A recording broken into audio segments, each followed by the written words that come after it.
है इस बार 100 के पार चला जाएगा कि जिस तरीके की लगातार रिकॉर्ड ब्रेकिंग हो रहा है? हमने जहाँ हो चुका है। हाँ। जहाँ हमरा अपील किया है, हाँ। हम सारे आदमी को बोला है वोट देने के लिए। हाँ। ये जो सरकार देश का बनता है वो संख्यालघु होता है।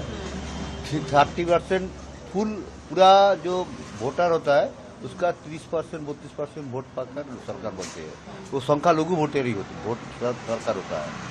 67% जो लोग मत देता है उसको मत का कोई वैल्यू नहीं रहता है। इसलिए हम सारे आदमी को पहले से समझाया कि 100% लोग मतदान करें तो देश आगे बढ़ाने के लिए जो डिसीजन लेना है वो अच्छा डिसीजन लेना। तो आपको लगता है कि जनता ने मन बना लिया है? जनता तो मन बना लिया है, देख ही रहा है। लेकिन ये जो तृणमूल कांग्रेस पार्टी है, ये क्या बोले, ये पार्टी जो साथ जुड़ा हुआ है, ये पार्टी जो कार्य करता है इसको एक बिजनेस मानता है। बिजनेस करने के लिए जो जिसका जो दिमाग लगाना चाहिए, जैसा कॉन्सेंट्रेट लगाना चाहिए, ये लोग ऐसा ही करता है।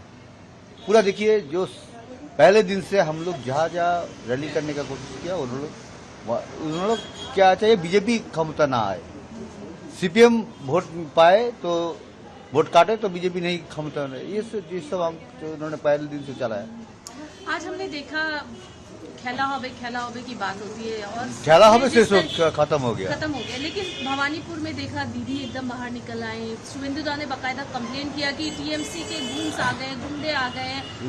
लेकिन ये जो सब बात है, ये सब सुबह से शाम तक हमारा जो चीफ मिनिस्टर है वो जो बात बोलता है पूरा झूठ बात बोलता है, उसको मुंह से कभी सच नहीं निकलता है। फिर उन्होंने न्याय का एक प्रतीक मनाया जाता है उसको पार्टी की तरफ से, उस पार्टी का जो चोर है उसका सबसे अच्छा पद दिया जाता है। अब देखिए, जिन्होंने कैंडिडेट घोषित किया, कम से कम 15 से 20 आदमी उनके सरकार के अंदर रहकर गलत काम किया है, जेल में गया है, उसके बाद भी उसको प्रार्थी बनाया गया है। अच्छा, आज कुछ घटनाएं भी सामने है, जैसे रत्ना जी को गो बैक के नारे लगे, ये पहले से ही शुभेंदु दा को भी अटैक किया गया, उन्होंने भी कंप्लेन किया है।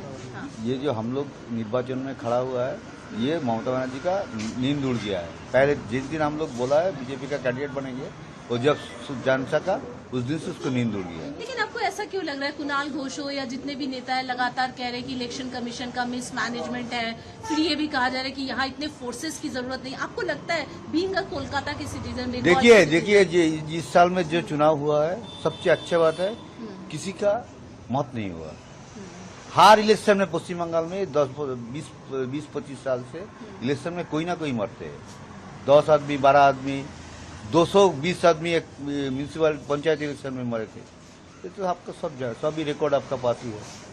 चलिए, एक और अंतिम सवाल लूंगी। बहुत ज्यादा जिस तरीके से रिकॉर्ड ब्रेकिंग फिर हो रहा है, पहले जो फेज में चुनाव हुए थे, पोलिंग हुए थे, उस तरह के क्या उम्मीद है? लोटस कमल खिलने वाला है क्या? क्या उम्मीद है? जब ज्यादा से ज्यादा पोलिंग होता है उस टाइम में सरकार का विरोध में जाता है वो पोलिंग। जो विज्ञान कहते हैं, ये एक साइंस है, पॉलिटिक्स भी एक साइंस है। ये साइंस बोलता है कि जो सरकार का विरोध में जब मतदान ज्यादा होता है तो सरकार का विरोध में जाता है। भैया को इंसाफ मिलेगा? वो तो मिलेगा ही, वो तो हमको लाइक